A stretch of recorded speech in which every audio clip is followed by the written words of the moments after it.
wow, like what an emotional roller coaster that first month really was. Like, hey, I don't have a job. How am I going to pay my house? What, blah, blah, blah. You hand over like the keys to a truck that you have with the company at the time. Like, what is going on? Like, my life is kind of falling apart.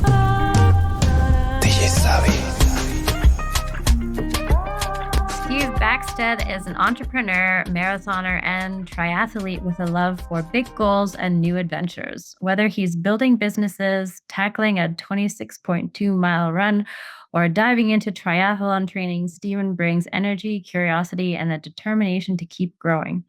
He's passionate about connecting with people, exploring creative ideas, and making an impact in his community. Outside of work and racing, you'll likely find him hunting for great coffee spots, cheering on local sports teams, or planning his next challenge.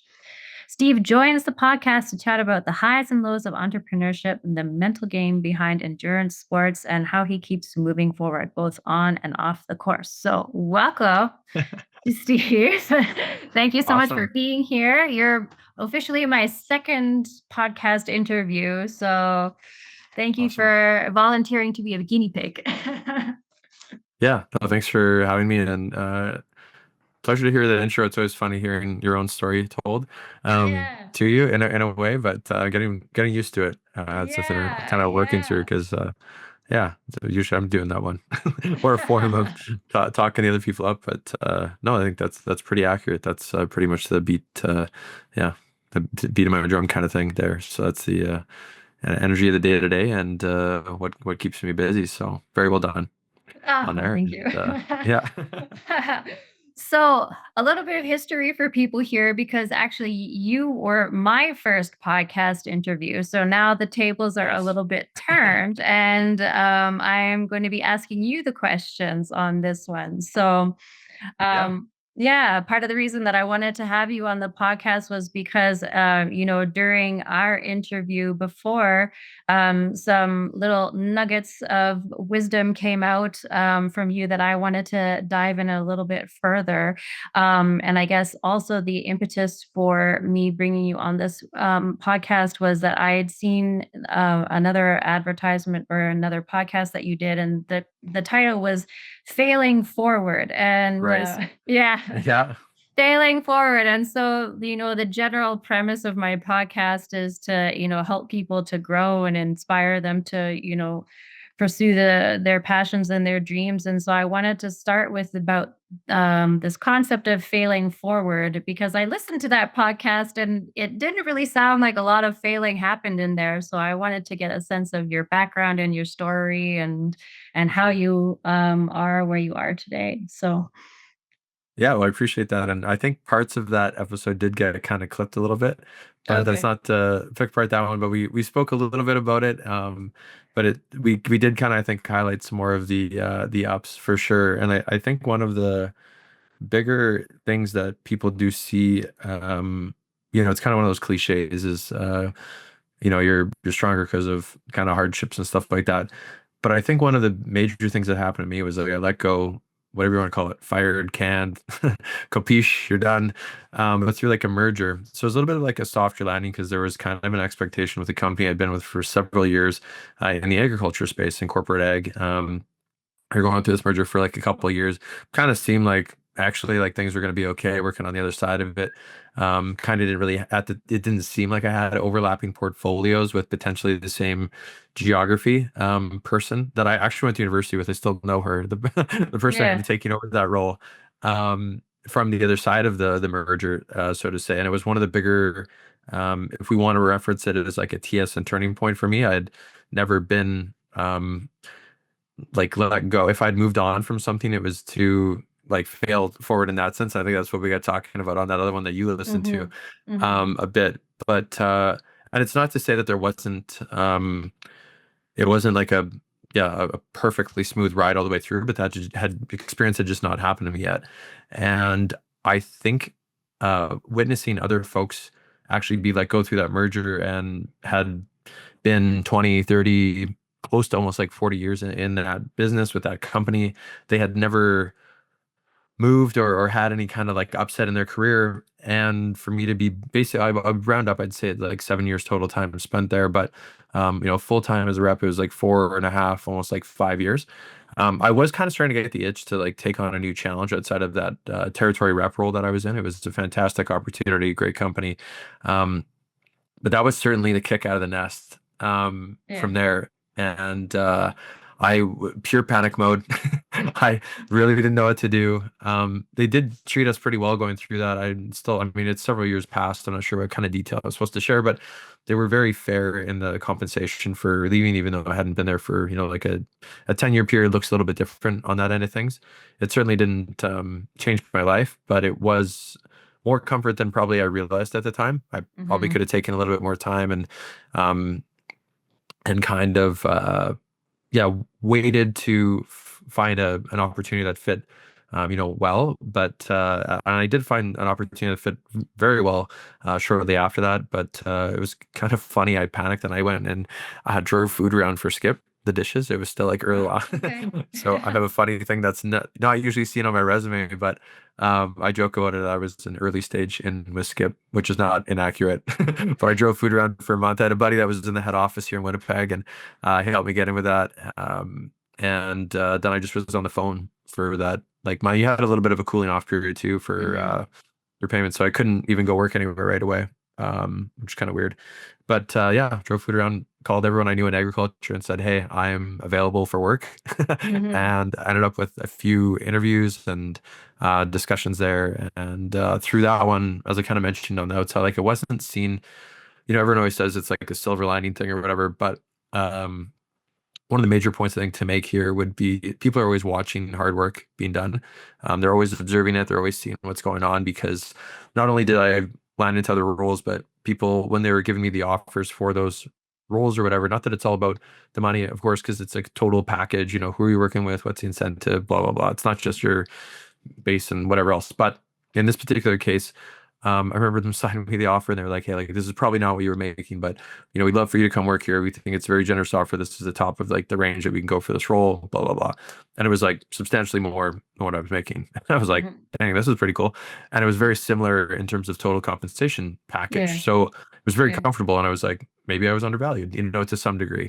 Yeah. Because you're comfortable in those roles. And I'm not also saying like jump ship, but I can see some advantages to moving companies then a little bit more. And then from that point on, it became a little bit easier to make some changes. I would have loved to stuck with that company, but we had another opportunity come knocking, not like 6 months later. Hmm. And it was actually kind of because I had taken that role with that next company. I ended up being queued up on a search for this recruiter to then recruit me. So it was all kind of things just kind of the stars aligned within that organization. And then, yeah, got recruited there. And then, yeah, went through, I guess, some other changes. But those first two kind of moves for me were substantial gains in terms of Hmm. like, yeah, net and take home and stuff like that. Like I said, not that's what it's all about. Great opportunities came from that. But in terms of failing forward, that ended up being like a fantastic thing. And I look back, like, not more than like a year later being like, wow, like what an emotional roller coaster that first month really was. Like, hey, I don't have a job, how am I going to pay my house? What, blah blah blah.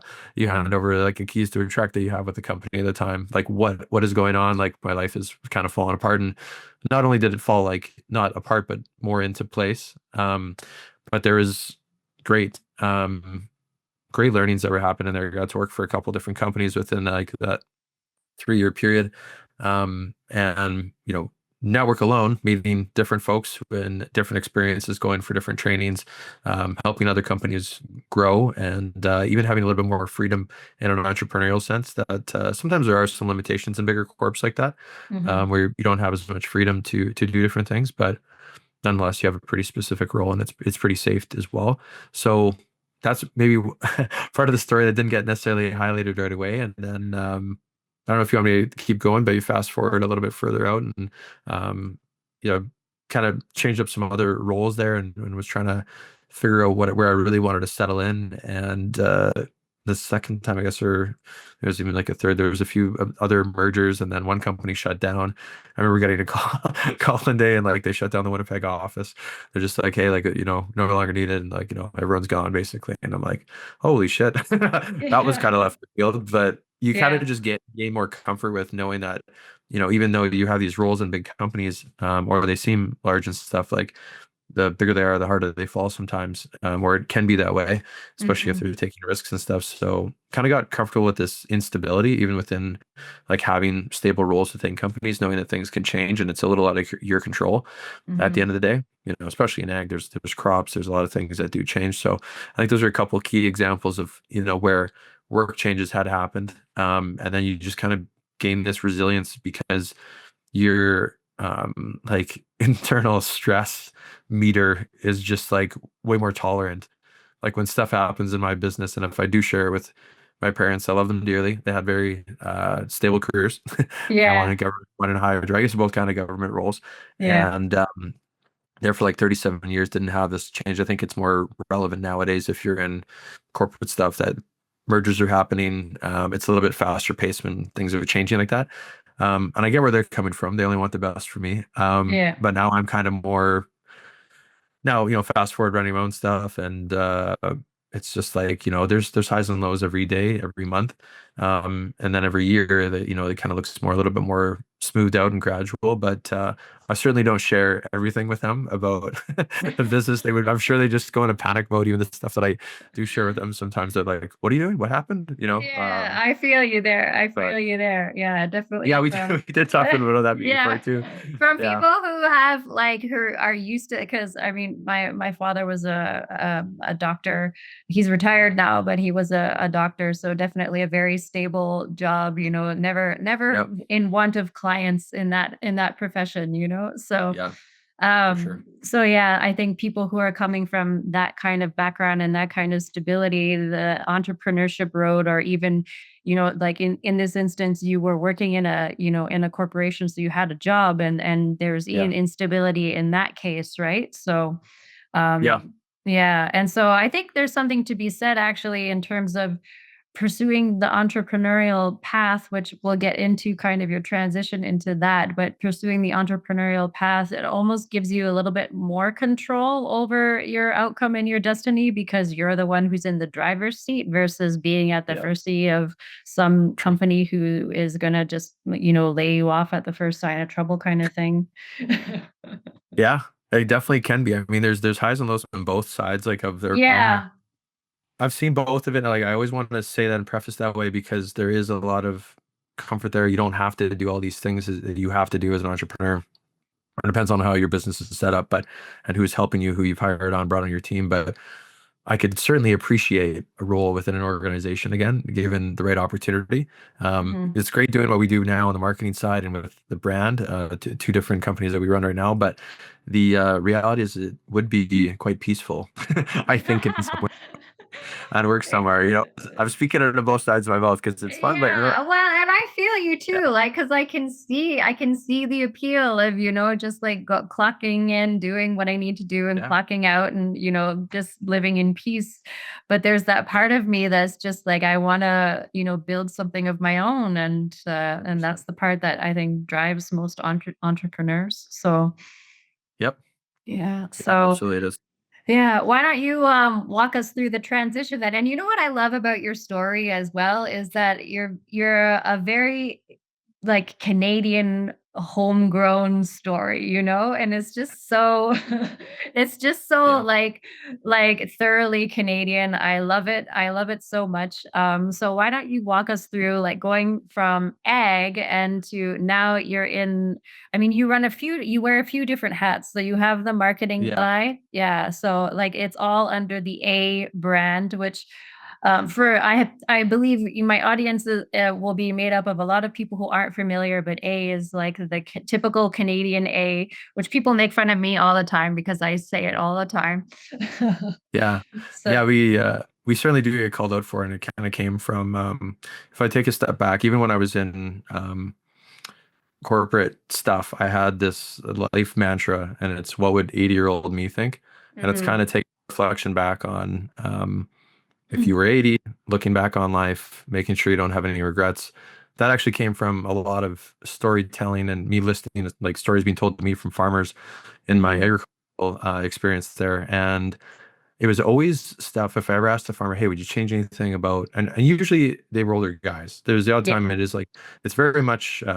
husband and wife situation, a lot of time managing the farm, or if not like kids and stuff in there. But a lot of the time it's an older male running the Yeah. operation. He's still decision maker. Just for reference, I don't want anyone to feel like I'm excluding anyone. There's many dynamics that exist, but most Hmm. of the time it's guys. And then they never wished that they would have like not done something. They might have said like, ah, I shouldn't have maybe done, the stupid thing, but then this ended up, blah, blah, blah, turning into really Yeah. great. It was always, hey, like I wish I would have traveled this place. I wish I would have bought that other quarter section or leveraged something, taken that risk or whatever, because they said big picture wise, it wouldn't have changed the reward on the other side of that could have been more, and they wouldn't have changed a whole lot on, whatever. It's one of those things like hindsight is 2020, but if you kind Yeah. of have the laid out plan and then kind of work it backwards. So that's kind of how I ended up taking this jump. So after egg, I ended up well, when this one grain company went under, they called me, said they were shut down. I just interviewed with a family friend for a role that they were trying to fill in a real estate company, and that one I then called them back like the week after, said, "Hey, you guys still got that job? I just turned you down. I realized this is weird timing, but I'd take you up on that." Yeah. Like it sounded interesting. I just had no reason to move at that time. It Hmm. was, and so that kind of forced me to do that, and then I didn't have to go look for a job really. And yes, so I started with them. I managed that brokerage for about a year and a half, and at that same time, I started working on some stuff. This was around like 2020, 21 when we had the big flu coming through, and Hmm. I started checking off some stuff with my extra time on my hands for what would 80-year-old me think, and a Hmm. couple of things were like build a sauna. I got this old truck I've been fixing up, and I did most of that work that year. I mean, I'm just like a get stuff done kind of guy, and I was always moving and couldn't really sit still. And then I started. So one of the companies is called Type A, Type EH, and Hmm. that's the now brand, but it started off as a bike company. And I got it written down on my list of things I want to do before I'm 80 to have a bike company. So I started this bike company, formerly called Type A Bikes Inc. And we did a rental thing, and I had an online store. And then pretty quickly, I was like, Amazon does this so well. We shouldn't try to have an online store like this. We're gonna get cut out. This is not gonna go over well. It would be a waste of my Hmm. time, frankly. So then we turned it into a rental company. And so then it was like bikes, kayaks, this other stuff. Did that for a couple of years, quite successfully. Invested in some winter equipment that went over less good, so a little bit of a learning there. And people say they want to get outside in the winter, and they will do a couple of things, but they won't. They don't want to try necessarily all the cool stuff. There's only a few days in the year that are actually tolerable for the average person to go out Well, and renting. So yeah, and I think it's also a factor of like where we are in Canada, like 100%. like in Yeah. because I lived out in Calgary for a few years, and so in Calgary people are in the mountains all the time because it's only like minus Yes. 20, and that's tolerable, but when it's like minus 40, Yeah. minus 50 for like 6 weeks straight, you're like, yeah, I'm not going out. Yeah. And I totally get it. Didn't think of that. I went based on the assumption of how well kayaks rented out in the summer. I Yeah. purchased these things called like kick sleds, or like individual dog sleds, but they're made in like Finland and stuff. It's a pretty cool thing. Yeah. Um, and I've hooked my dog up to it too. It's super neat to do with an animal attached to it. They love Yeah. it. Yeah. Like they're working with you and stuff. It's super cool. Or you can just push them along. And so, yeah, anyways, so fast forward, that becomes um, like a brand later on now, and we've trademarked that, which is really cool to have that. And at the same time, I was working with this like tech startup. Leave it kind of unnamed because ended up being kind of a bust and not the greatest ending of the story there. But I actually left Hmm. that real estate gig because it was like either kind of continue to grow there or take this leap into this app thing that I had developed with a couple other guys, and everything seemed to be lining up. But like I said, I don't want to get in the muck on this one too hard. But basically, it failed very quickly. Hmm. One of the founders just kind of got The some best stuff. way to fail, though. Yeah, and I was doing the marketing there, so that's how the marketing company came to be. And then, because I'm like, you know what, we're doing pretty strong work here. We got tons of exposure with that particular branding at the time. I've been doing sales and marketing roles for a while, even with other agriculture organizations. I'd take on more of a marketing role within those organizations if they're early on, to help them get going in the right direction for different social media, even leading presentations like 10 years ago on Twitter or about Twitter to larger organizations, telling them like this is going to be the future. It's kind of Hmm. funny because I never documented that stuff at the time. Everyone's pretty good now at being like, hey, like made this presentation, put it on LinkedIn. And Yeah. like I have no evidence of that stuff. That was not. I look back at how many photos I still have from like the cloud.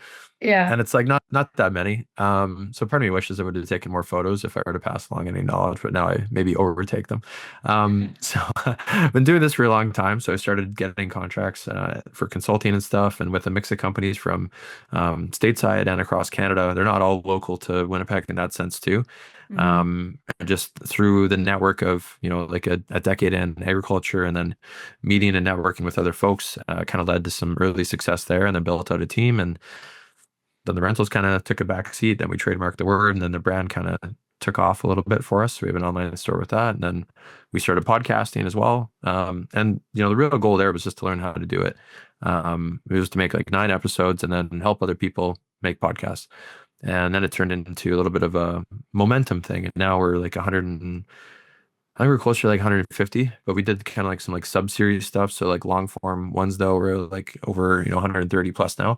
Yeah. And yeah, it kind of turned into a little bit of a following that way and continue to grow it. And I think it's a really neat way to share your story. I mean, Exhibit A, you get to hear it from the horse's mouth. There's no TikTok dance. There's nothing really too special about it. It's part of the reason I'm so passionate about people doing podcasting specifically is because it's such a good way to storytell. It's so authentic. You can't Hmm.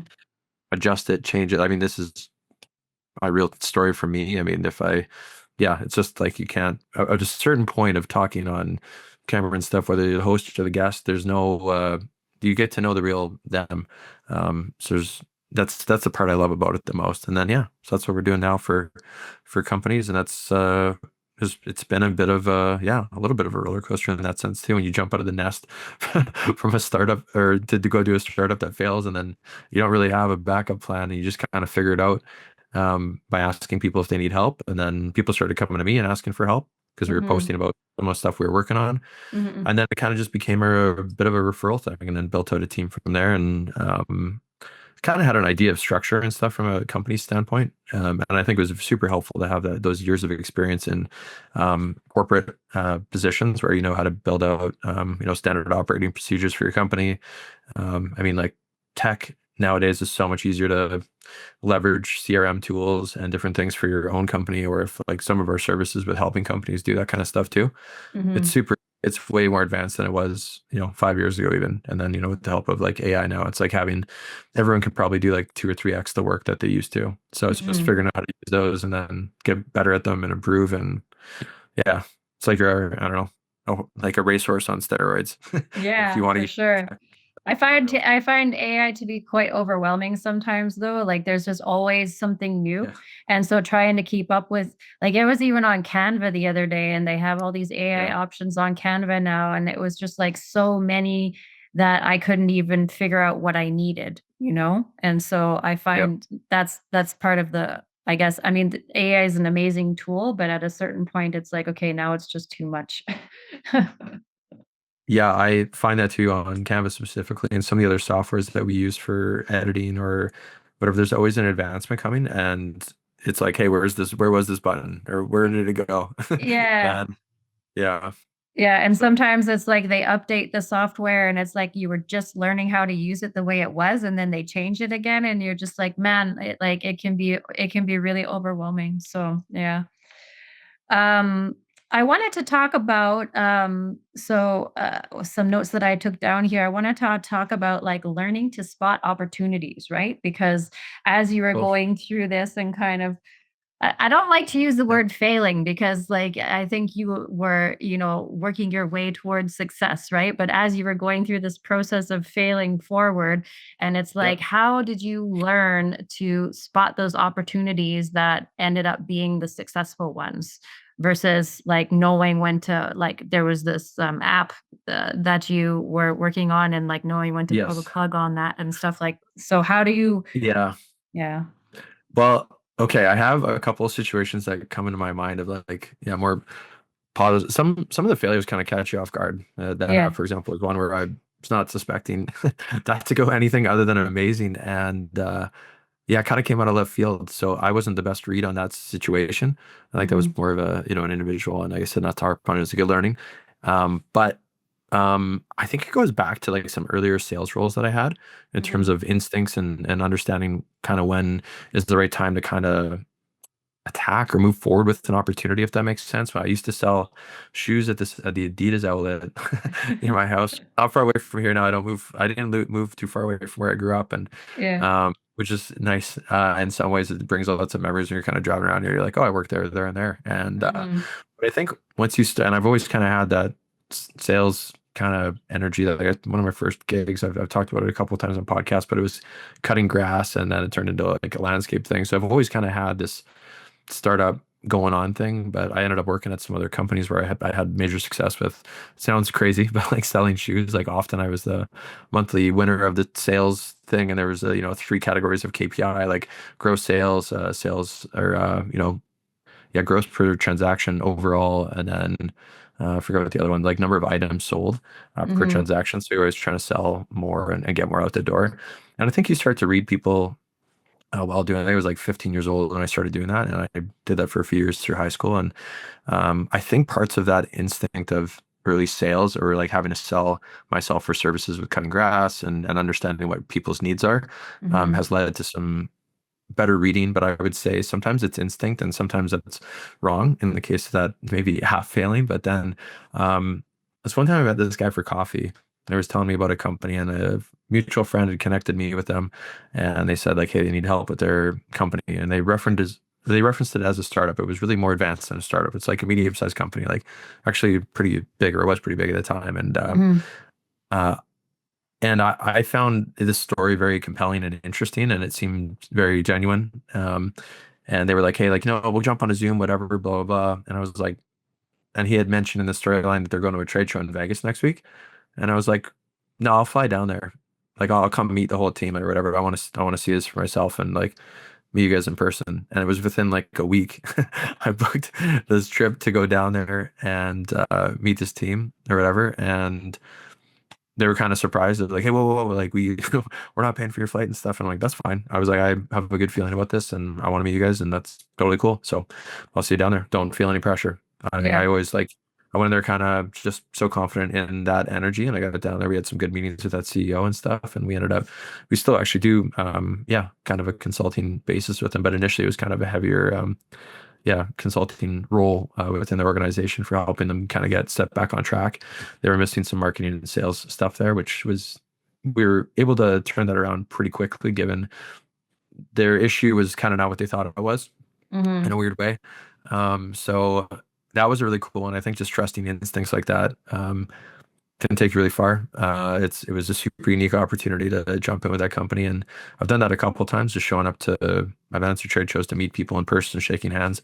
Like as much as I love doing the virtual side of things, even with their own podcasts or different like meetings, it's good, but like I said, back to instincts, it's almost like you kind of become like this like wild animal. You got to read the room and like what like and read people. You get a very different feel for folks in person, body language, what Hmm. kind of energy they have. We can pick up certain parts of it through here, like I said, which is great because I mean we can be mobile. It offers a lot of variety for who we can have on in these circumstances. But in terms of like meeting people and business stuff, I don't think we can ever really get away from meeting people in person and then finding out if that thing's going to work or not. And sometimes when I've hopped on planes to go meet folks, it has not worked out either. So Hmm. it's just kind of like you're kind of taking like hedging your odds there, right? For a couple grand to go fly down, meet them. Not that it's all about the money, but just talking like numbers here, being realistic. If Yeah. that does work out and you end up being able to help them and get them an ROI on their spend on Hmm. you, for this thing, that can be quite rewarding as a huge win-win for yourself getting the contract, and for them, if we were to 20x what they spent on us, which is roughly what we were able to produce on average, in that case, for that particular company, pretty cool. So we take a lot of that's neat to see, and it doesn't happen all the time, but usually that's about what you get to see, and you get to meet some cool people along the journey too. And I don't know. You never know where someone's gonna like kind of rotate through in a weird like energy thing as well. Like if you meet Hmm. someone in a role somewhere and then they move companies, they remember you, and you were good at energy and offered some good services there. What does that look like down the road for you, or how do you stay connected? And it's Hmm. always great to have people reach out to you in those situations too, Hmm. from different walks of life, and kind of like come back into your life in a different way. And so I think Hmm. sometimes we get caught seeing people in a certain like realm or whatever. And then if they switch hats or whatever, sometimes it's tough to, shift your perspective on them. But it's neat if they remembered you as, hey, this is someone that we can count on, and we can get some good, working with them. So Hmm. I don't know if that answered your question. I forget where we were at on that one. I was up laughing. It was about learning to spot opportunities. Oh, opportunities. Yeah. Well, Yeah. yeah. I guess it's Yeah. spotting them is just kind of trusting your instincts ultimately. But you Yeah. got to kind of figure out a bit of an ROI on that too. I mean, I'm not suggesting you go out and just willy-nilly, fly yourself around, different countries and stuff and network. But at the same time, I think you do have to show up and, yeah, be intentional too, Hmm. in terms of like what you're wanting to get out of that, and be clear with the other party about that. But Hmm. just trust your gut to some degree, I guess. Yeah. Yeah. So, going back to the concept of failing forward, and it's interesting to me because this is a word that I wrote down before coming on the meeting, and then you said it Yeah. as well. So going That's back fun. to the idea of resilience, and so the Yeah. idea of learning how to cultivate resilience in order to use failures to grow Yeah. versus letting that hold you back. And also talking about the mental game, and how resilience plays into the mental game, and how you've cultivated it through work, or you do a lot of sports as well, and so that's a mental game, hugely as well. So let's talk about that. Yeah, I like the correlation of resilience in the sense of being active and in business. I think that they're so hand in hand. I love talking about this. So great question. But in terms of like, even like, I mean, if we break down like a triathlon, for example, like, I mean, the main goal coming into any of those races is to finish number one. I was just, I had a really funny chat about this yesterday. It's like goal number one, finish. Goal number two, you have some kind of time goal, Yeah. and then you start working from that. But realistically, the order of this too, in case someone doesn't know, but it's swim, bike, and then run. And you're going through two different transitions. So first you jump in the water, you swim. My mentality is like, get through this, don't get kicked in the head. Make good time doing that. That's a real thing. A lot of people are like, well, like the odd person actually does die in a race, and not good, whatever, but it can happen. You drown. Yeah. So get out there, do this swim, be safe, get out. And it's like, okay, great. I'm on the bike, grab some nutrition. Usually, you got gel packs or banana, whatever you're having, you're usually eating as you're kind of riding once you get going. But you're taking off your wetsuit if you do have to wear them that day, slapping on the helmet, grabbing the shoes, grab it, whatever. And then you're off to the races that way. And the main thing that you're doing, in my opinion, on the bike is you're praying that you don't blow a tire. That's like literally the entire time is like, go fast, Yeah. don't blow a tire. Like, Yeah. because then you have to sit on the side of the road, patch it up. Your time's totally screwed. If you can even fix it when you're out there, frankly. Hmm. Because sometimes you can run into trouble even on a regular bike ride kind of thing, blowing a tire. It takes very little. You hit a rock the wrong way on those thin tires or whatever, and you got that going on. So once you get through the bike, though, then it's like, okay, great, we made it this far. Now all I have to do is run, Hmm. whatever distance that race and or that run maybe in that particular race. So, and then yeah, throw on the runners and get moving. And that part for me, I almost kind of go autopilot and run mode. It's just like steady Eddie. Hey, I got my pace that I run at. It's not incredibly sprinting fast, but it's not slow either. It's kind of like, hey, we made it this far. We've nourished up. We feel good. Make sure we grab some Gatorade on the little water stations and stuff there and finish the race. Hmm. But I compare that, I think, a lot of the time, like if there was takeaway on both sides of business to sport and sport to business, but it's much the same. I mean, whether you want to take that as like a daily analogy, or if you're working on a project and throughout the project you're looking to work with this company and pick apart and split it into different pieces. There's always a few different components to that, and sometimes those components or headaches are dealing with people on the other side of the team or whatever. Like we've worked with a lot of family-owned companies that have different dynamics where different family members are involved in stuff, and that can add more complexity. Sometimes people are really wired very similarly in that sense, and it's a little bit smoother. But sometimes those transitions or those different sections of the race, if we use that as a metaphor, could be seen in like projects or in the daily. Did everything go out right today for content for us? Do we have to improve in a certain area after reviewing, said race or performance wise? We do that on a monthly basis for, some of the digital marketing stuff that we do. And I mean, it's no different than tracking our data, on like the smartwatches and stuff nowadays versus performance online through our podcast or through other clients like that. So I think there's just so many similarities there, it's almost hard to say that they're not almost like the same thing. So Yeah. after viewing like, data, whatever that data is just so valuable to you. You find out what's actually working and what's not.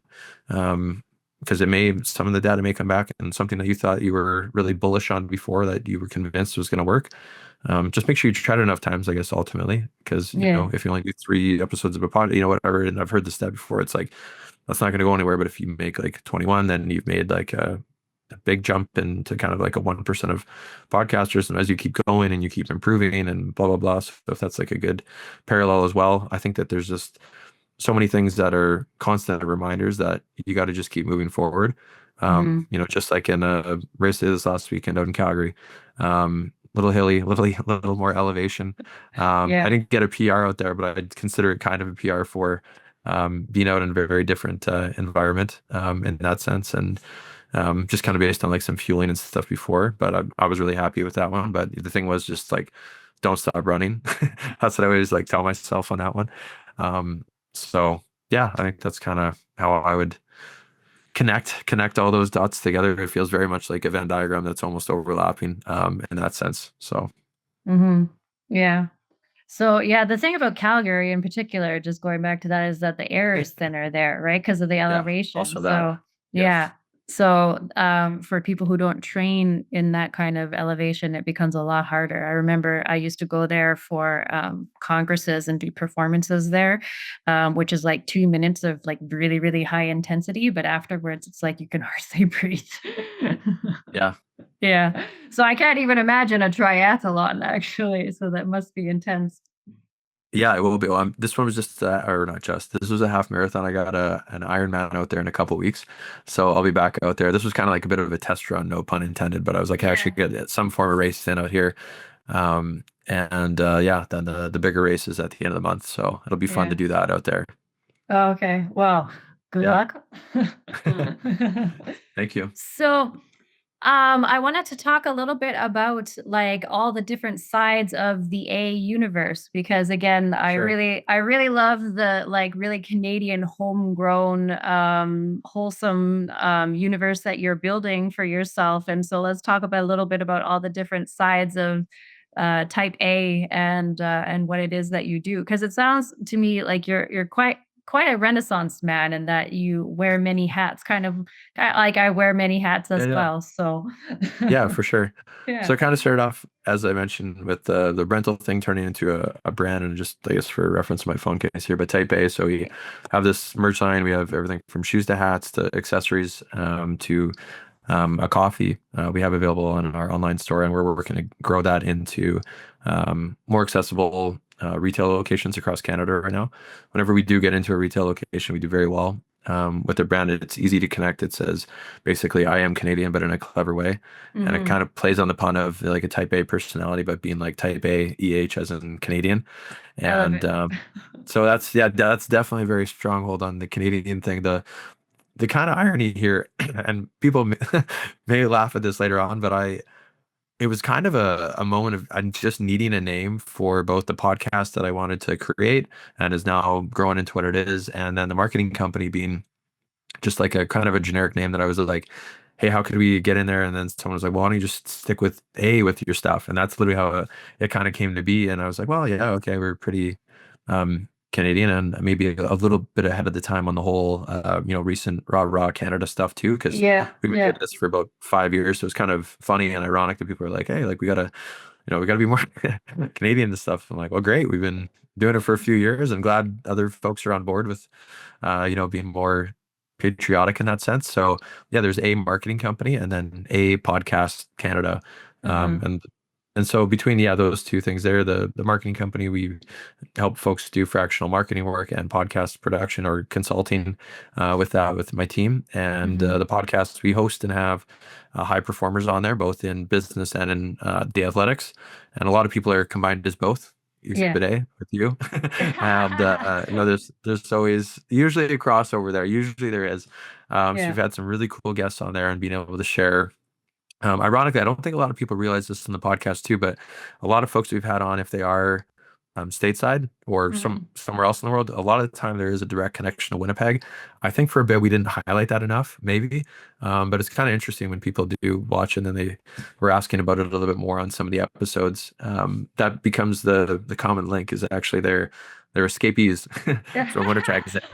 And Well, and I want they to talk moved about on. that. I wanted to talk about that too, just because you and I are both Winnipeggers, and when we first connected, I don't think I even realized that we were both Winnipeggers, and so like I thought that was Yeah, kind of ironic almost, and so yeah, the Winnipeg link because Winnipeg is this interesting city. I think Winnipeg has this interesting dynamic, where it's like I don't even know how you would explain it. Like, how would you explain Winnipeg?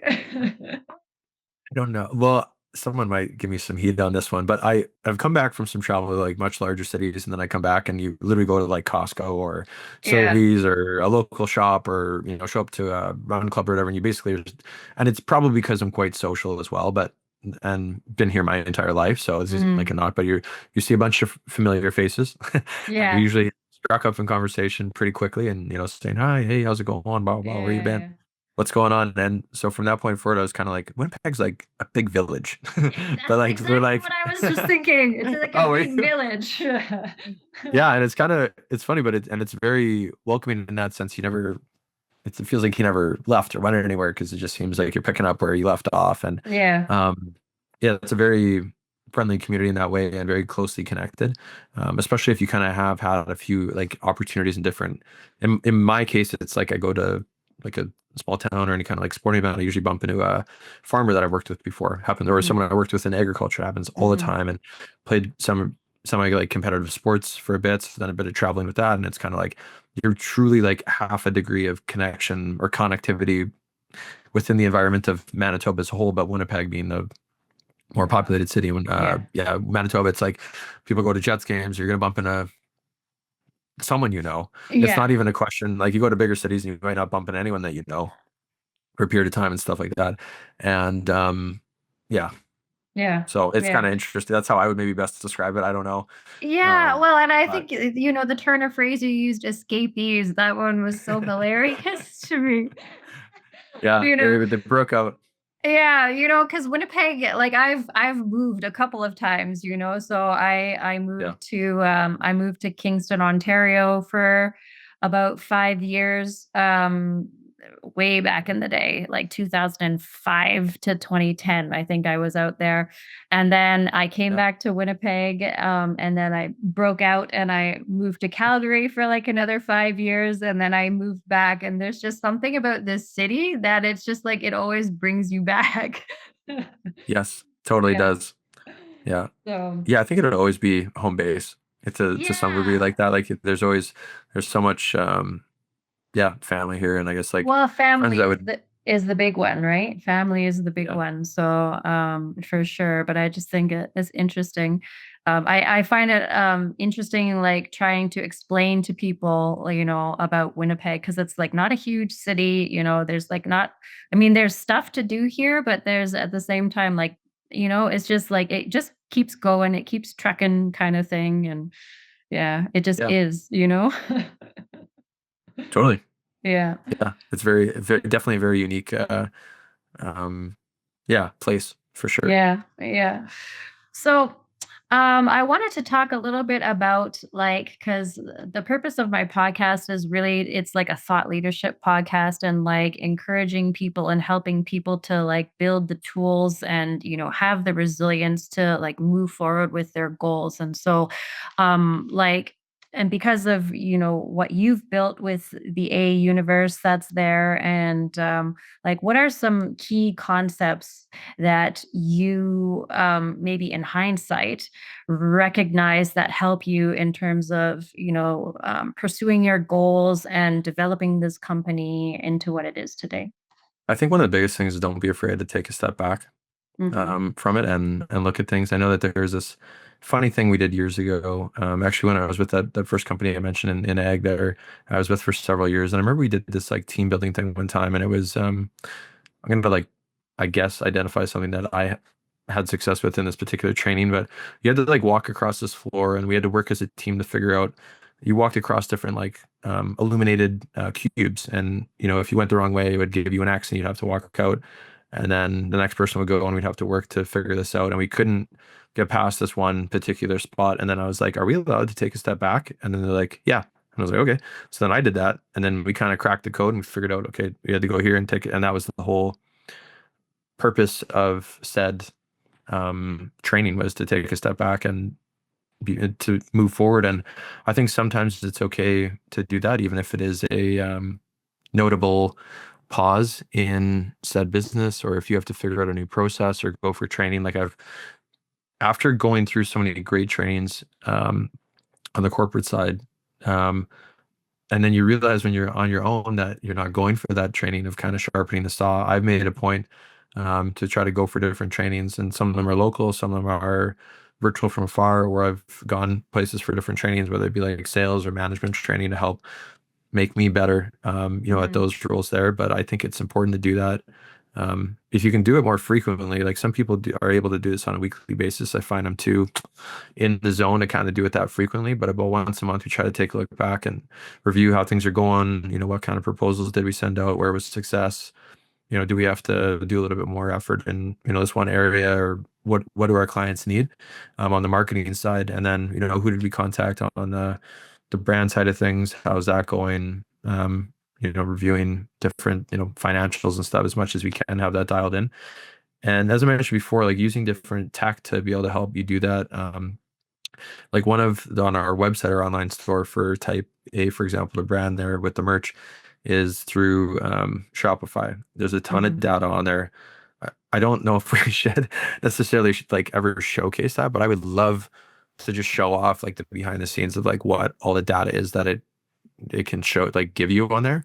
Mhm. And I think being just aware and staying as organized as you can on your online stores or within your company, and referencing, I would say, more like boring stuff, but in terms of it being like on a CRM system, to keep organized for like clients and their customer journey, so to say, taking notes on that kind of stuff is really important for, yeah, I guess kind of like that growth. And I think that'd be one of the major things I would highlight there, because you can get kind of head down and not realize you're heading in the wrong direction, perhaps.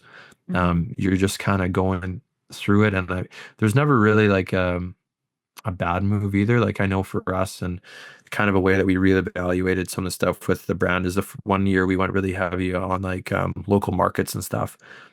There was a couple reasons why that didn't work out super great for us, but usually we were able to kind of like, I'll call it break even Mhm. though that kind of meant we were losing money. Yeah. But you try to justify why you're going to these things or whatever. And a lot of it though was like good brand awareness, and so we had a lot of positives from that. But in that particular case, a lot of those markets are more for folks that are like making stuff with their hands. We're not making the stuff. Someone is printing it for us. We have a Mhm. few printer partners that are doing that, and it's really more of like we need to be in like more retail style locations, like I said, and tourist areas are great for us. Mhm. But we didn't learn that until, and I wanted to give it an honest try. Like let's say, I think we did several that summer, and it's funny because you can go back onto the online store and see like these like boop boop of sales and stuff. So it's hard to say that it was bad, but we weren't quite sure what our customers would want. So we Yeah. would have those like bumps there, but we had to bring in a lot of inventory for different things, and then you're soaking that inventory costs, and then you're not selling what you thought you would, or the one size doesn't sell, or a color doesn't sell, and you're kind of making this whole thing go in there. And then, the following year, I wanted to be a little bit smarter with time as well. The marketing company grew. So what are we going to do different there? And we started using some tools to connect with influencers through these other like apps that you can get through Shopify. And Mhm. there's other apps that you can use as well to connect with folks that already have a following and want to work with brands, and send them stuff or send them an offer.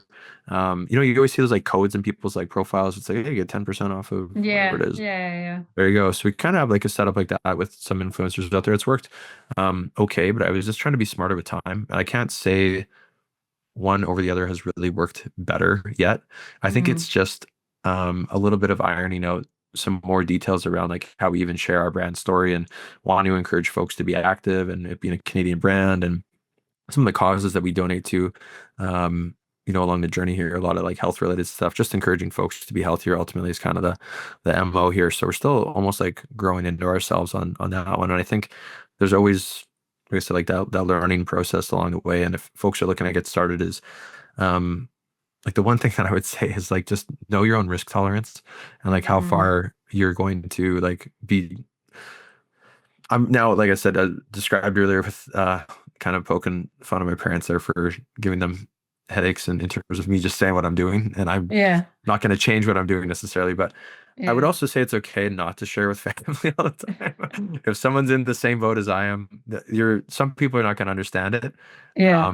the same degree that you are. And if you understand what you're going for and like where you see your future value of your company and who your audience is and like are you going to be proud of this at the end of the day even if it does fail, because that's something I don't like I think about quite a bit, and I'm not really worried about that anymore. If it were to kind of fail, it wouldn't really be a failure. We've already like done way more than I thought we ever would.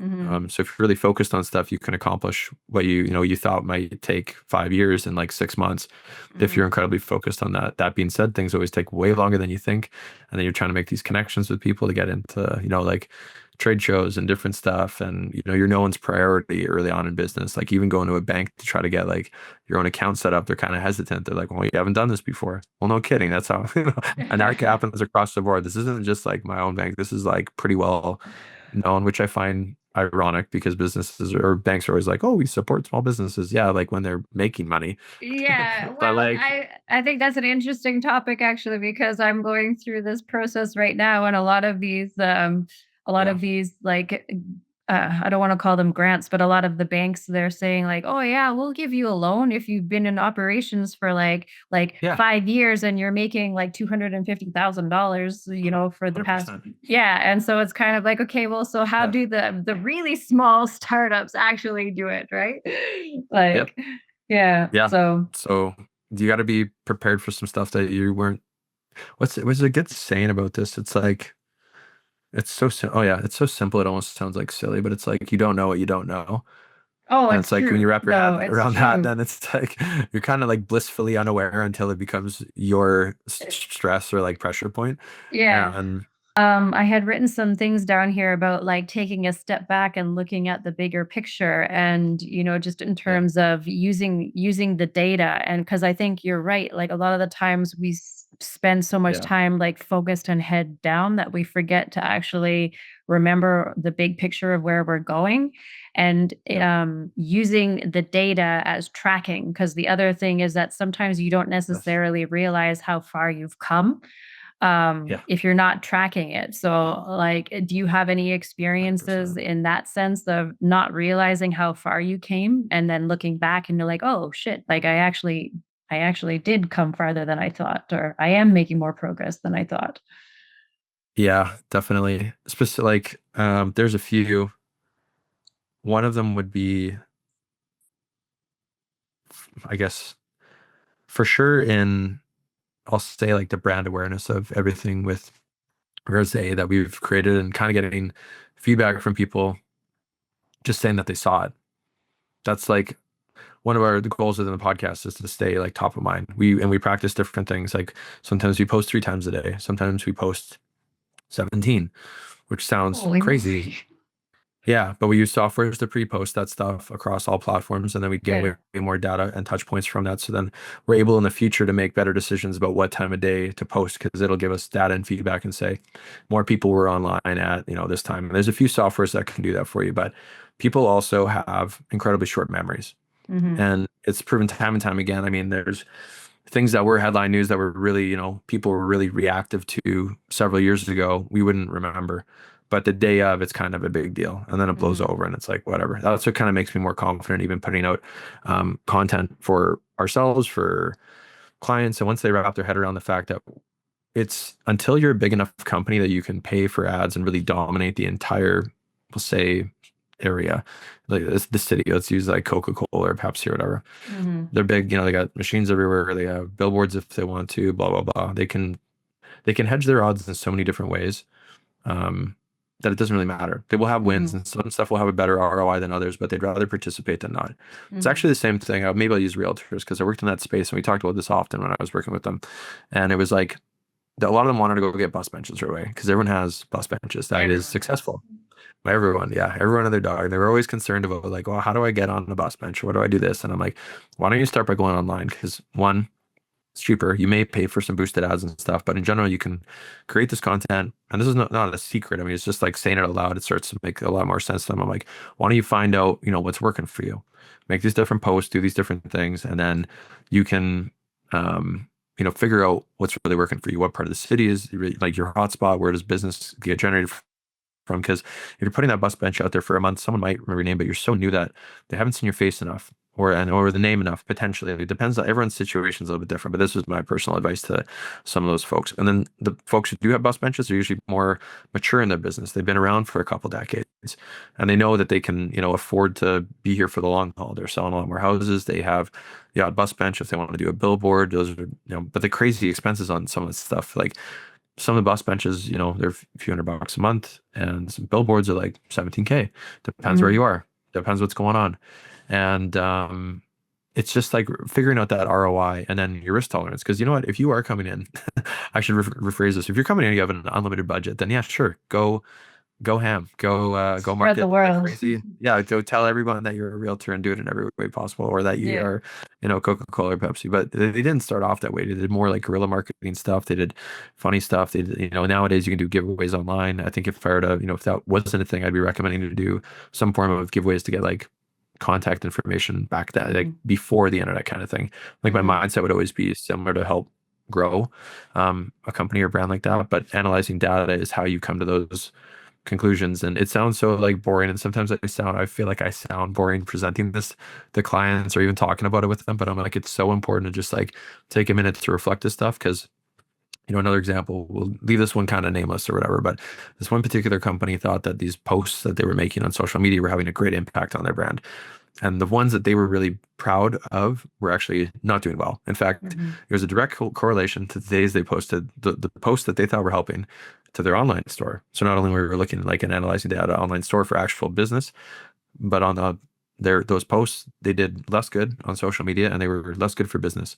And when we broke that news to them, they were like, we don't care, we're going to do it. And I was like, okay, like we'll continue to do this, but it's like you're being quite stubborn, and like maybe we should do less of those just for a bit to like A/B test this thing. Like if business is bigger on other days when we're posting other things, like what is the correlation here, and how can that go forward and stuff. So some people are they're just stuck. They want to keep doing it that way, and if they want to keep doing it that way, even as the person who's giving advice and it's based on data and analytics, sometimes you can't change people's minds on that. And they're just, you know, again, bring it back. They want to get to the bus bench. So maybe let them, I guess, kind of Yeah. thing. We'll Yeah. reference Mel Robbins on that one Yeah. on her book. Just, I'm reading that book right now too, or whatever. Just, kind of let them enjoy the thought of that working. But when people come to the reality that it's not, then they've at least seen it before, and maybe it does take a couple times for someone to tell them that information, for it to really like set in and change your mindset there.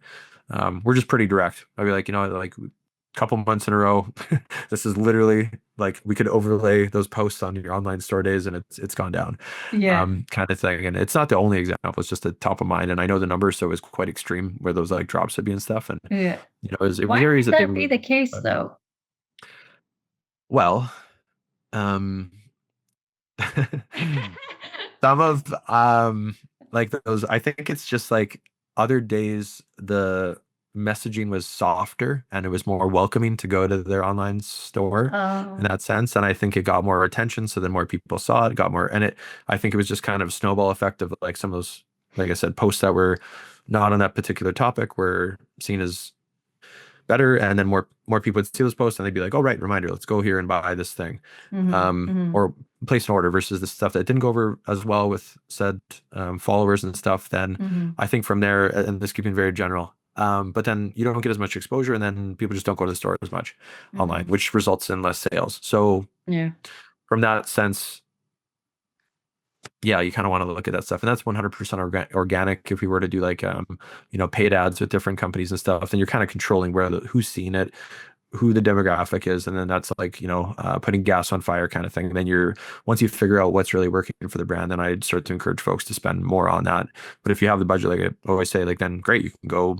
Let's go find out way sooner what's Yeah. working for you and stuff like that. But on the consulting basis, if you don't have a huge budget, you're going to have to spend more time doing this Yeah. stuff, learning the little, we'll call it tricks of what's helping you go viral and stuff like that. So those are Hmm. things that we analyze all the time. And, nowadays, like, yeah, fast forward to even like the stuff that we use for AI tools for clipping shorts now, they Hmm. do have like ratings on them, but it's funny because it's not perfect because the thing that they think is going to hook well often is it does okay, Yeah. but then there's something that's rated less in the AI world of perfection Yeah. actually does quite well and goes viral more often than not in Well, many cases. yeah, because I think there's a reason behind that though, is because people don't actually get drawn to perfection. People can't relate to perfection, you know? Right. People relate to authenticity. So if you're being authentic or something's Yep. imperfect, it actually makes it better.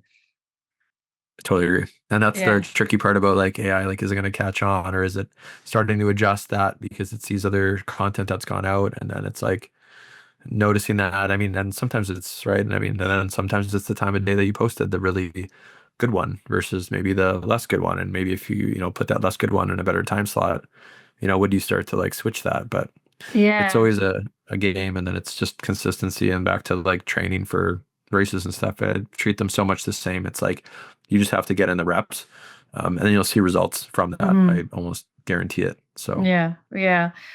How would you say, like, what keeps you, like, driving you forward though? Like, when you're putting in the reps, you're being consistent and then, you're still kind of waiting for the results. Like what yeah, drives you to keep going instead of quitting? yeah, that's a tough one Yeah, it's a because very tough one. It's a very I tough think one. that there's a daily occurrence, so to say, or there could be kind of, it depends. I'll say weekly. So day by day is kind of different. And sometimes it's like, I don't want to do this or, or this is not working or whatever. And I think maybe it's just taking the time to be in the gym or take a step away from it in the day to day being that, makes it real. But I mean, having little successes along the journey are incredibly important. Mhm. You're not that you're fishing for compliments, but I don't think people always appreciate unless they've done it themselves how much work goes into running your own thing and Yeah. organizing your own brand, getting the team up and running every day, as it were.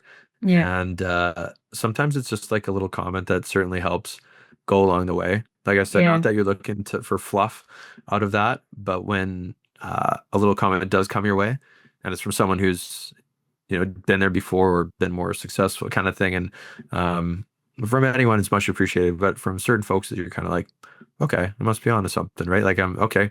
We're still people are noticing kind of the work thing. So little things like that are quite encouraging. But I think having a big why behind what you're doing Mhm. um and looking to like I mean on the marketing side, like I love helping companies and brands grow through what we lead with, and I'm really disappointed if we don't get results from what we do with them on different campaigns, and they don't always work. But that's usually why we have a longer haul, contract wise with companies. We want to be here for a while with them Mhm. and see them succeed. And it takes usually a couple of months to settle in, even working with someone else's team Mhm. and getting the analytics and the data if they don't have it already to Mhm. start to analyze like, hey, like what's working with us, what worked on. I have a few things on my desk here. Not I shouldn't display these company or whatever, but like mail outs, even like we still do hard mail outs to different genres. Is it to businesses? Is it to residents? Is it to farms?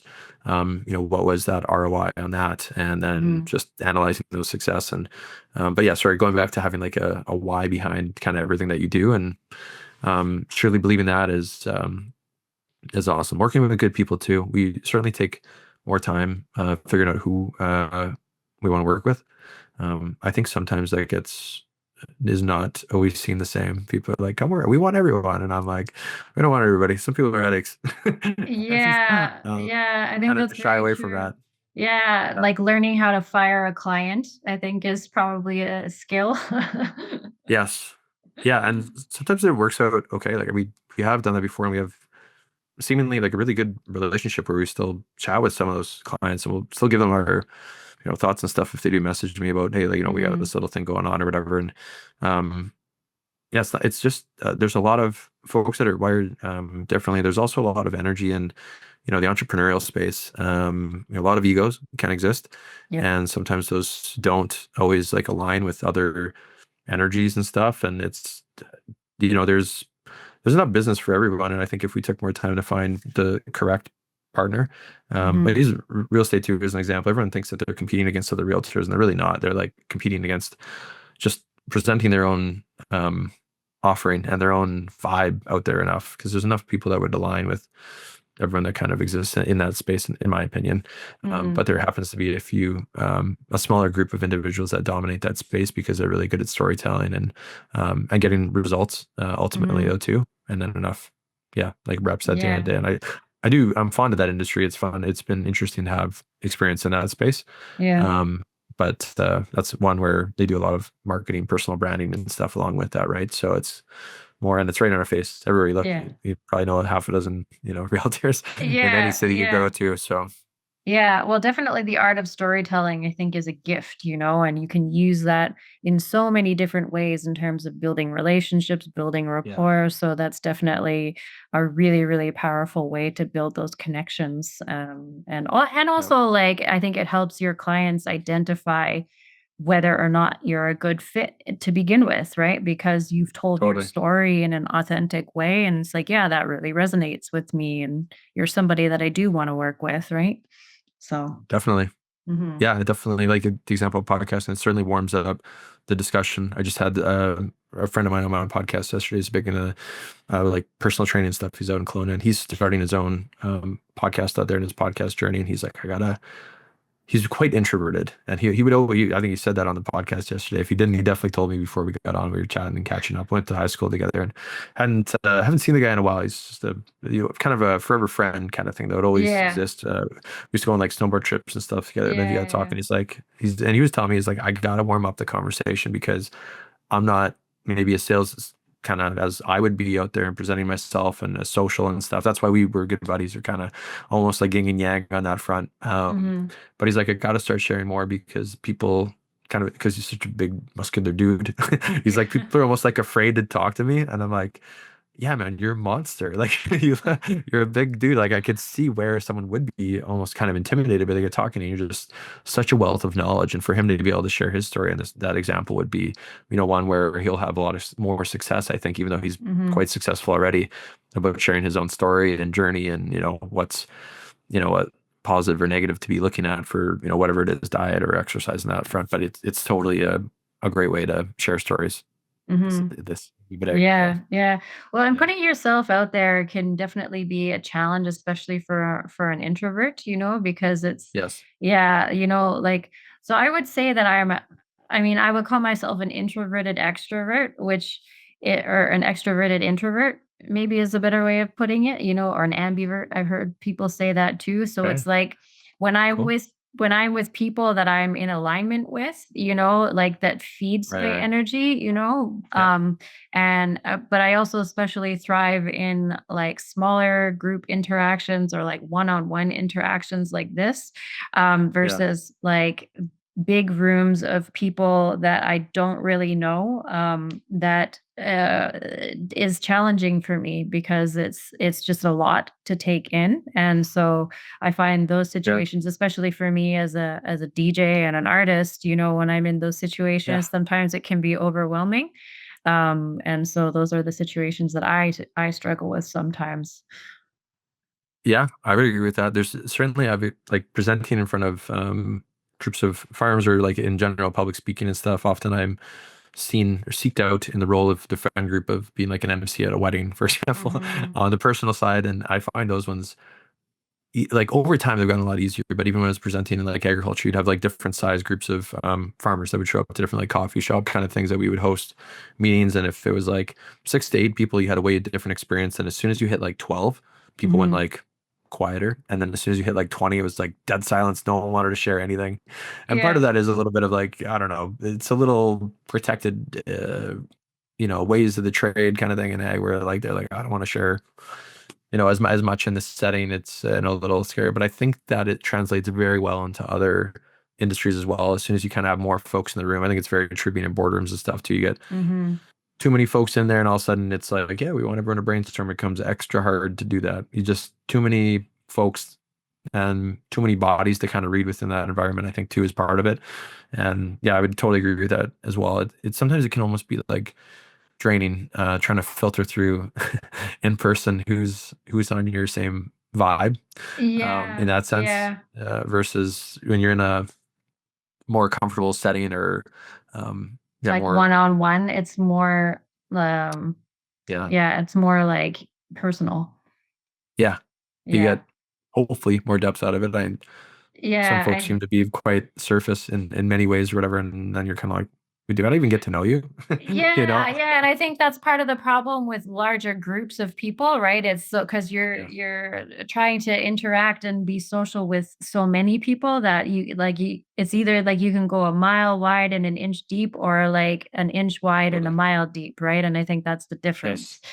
Yeah, and so yeah, so that's something which I think is kind of ironic since I'm starting this public speaking thing, and so it's like I have a message that I want to get out there and stuff. And so I think that leads back to your point of knowing your why as well. Yeah. So if you have a strong enough why, that will kind of get you over these hurdles that might scare you or hold you back or whatever from your goals. Yeah. And Yeah. I really like what you just said there in that direct comparison of, inch deep or mile deep but inch wide kind of thing. It's like years ago, it's still quite social, and I would love nothing more than to shake everyone's hand in the room still. But I know if I spend more time chatting with a couple folks in an event, it's a way better takeaway in many ways. I still love doing that and meeting an entire, yeah, like I said, room and stuff. But there's kind of a time and place, I think, for both to exist where you can kind of network in different ways. Depends on Hmm. kind of like if you are really goal oriented going into the event, if there's something that you're seeking out, then you can kind of tailor that accordingly. And but over time, I find it's nicer to be a little bit more focused and meet a Yeah. couple people there in depth, and then have that as kind of like an extended network where you feel like you really got to know them, versus just hey, how you doing? I'm Steve, or I am Samantha, that kind of setting where you're just Yeah. going around and doing the politician style thing, kissing Mm. babies, shaking hands. So Yeah, yeah, exactly. Exactly. yeah, I think, in wrapping up, I just wanted to kind of summarize this because we started off with a concept of, failing forward and kind of finding success through failing. Again, I don't really like to use that word, but failing forward. yeah, So, like, what are I always want to end with like action items because it's one thing to hear for other sure. people speak about, what they did or, what their story was. But if I could give people like three main action items that you would recommend from your experience on like Yeah. helping them get to their goals or, getting over the hurdles of the fear that they're facing in terms of reaching those goals, what would you say? What would you recommend? I know that with this, and I love the action part because I think a lot of people do share their story, and then it's kind of a lot of cliches that we all see on Instagram or whatever, right? And then it's like, well, Mhm. what do I do with that? So one, I love this. I'll do my best to summarize it in three things here. I think one of the biggest thing is just taking action. Yeah. Pick up the phone and find out if anyone wants your service or product, basically on the front end of that, and just being that connection piece and find a way to do it that's comfortable for you. Maybe it's emails, maybe it's phone calls, maybe it's texts, but taking action in some degree or showing up to events like we were just kind of talking about. Maybe that's Yeah, yeah. the action item, and getting out there with your idea. And then I think just be truly comfortable with kind of like that risk tolerance, whatever that is for you, and knowing, are you ready to jump out of the nest full board into this thing, or do you want to do this kind of part time? And what does that mean for your schedule and lifestyle? Mhm. I think there's a few different ways to be incredibly successful, and there's nothing wrong with being safe and having a job either. Like I said, I always talk like kind of two sides of my mouth because I've experienced both, and there's been upsides to both and downsides to both. So I Mhm. think you just got to be like comfortable with what that's going to look like for you, um, and then ultimately, I think just be disciplined and consistent, whatever that looks Mhm. like for you, would be my third thing there. And that may sound a little um, cliche in some ways, and then but it's a real thing. And for add a bonus one, three plus, Yeah. would be seek out help. And if you're not comfortable growing a team, maybe do some learning or go to like a management course of stuff, there's some local folks that host those um, here already in Winnipeg if you're local here, and if you're listening somewhere else, there's a lot of great business groups that can help, Mhm. get your head wrapped around that, or maybe you've had experience in your current role, assuming someone's in a job kind of thing, because you can, go fast alone or you can go far with others. Mhm. Um, and that is very real. It's great to have good people on the team that can help you, um, take on certain tasks or things that maybe you're less good at, and being able to admit that and kind of deflate your ego, Yeah. be humbled a bit is another segue off of that one. I think is incredibly important, and I would do not encourage people to do it alone at all. Um, Yeah, so for sure. And I would add to that, as I'm starting my own savvy empire here, and yeah, like going back to what you said about you don't even know what you don't know. And so it's like yeah, you need to have those people on your team who can tell you these are the things that you don't know. And you're like, oh, thank you. And so yeah, yeah, I think building a good team around you, because also realizing that you cannot do everything and be everything to everyone, So if you're trying to do it on your own, yeah. um, it's gonna be much, much more difficult than hiring the right people to do the jobs that you can't or don't want to do. And it's a very different mind shift. Like when you're Yeah. paying payroll or like whatever, you're paying folks to do stuff with you and keeping a healthy environment, along with managing clients. Like it's a lot. That's Mhm. why I kind of say it's not for the faint of heart to get into this thing, and always encourage folks to seriously consider it, because I think it's glamorized online. And Oh, for sure. um, yeah, that's the Yeah. part where I'm always kind of more okay with sharing the it's fine to stay where you are, like kind of thing, unless you like taking risk and have had some experience. I don't know if it's always the right fit for everyone. Never, not, it's not everyone's cut from this cloth kind of thing to do Yeah. this, because I'm sure it would stress people out to no extent, in some ways. So Yeah, well, and that's the other thing, right? Like talking about like the online glamour. Like, I mean, social yeah, media, one of the reasons I really struggle with social media and posting online, and I don't know if you've ever been on my social media, but like I don't post a lot of my own personal videos because I just find it inauthentic. And because yeah, I thrive off of one-on-one interactions and personal authenticity and stuff like that. it's yeah, it's an area that I really struggle in, but nobody's posting like their failures online. Everyone's posting the good moments or these fake curated moments online. And so I think it's really easy for us to get pulled into that or sucked into that kind of almost fake online universe, and not totally. recognize all the work that's going in behind the scenes, because you only see like the 1% good results. You don't see like the 99% hard work and the failures and all that stuff, right? So Yep. thank you so much for coming on. I'm really, really happy that we got to have another conversation. So I feel like we could just Yeah. keep talking, but Yes. Probably. yeah, probably. So, anyways, thank you so much for being here and for being my guinea pig on this second episode of the Savvy Podcast. And we'll have to have you back again soon.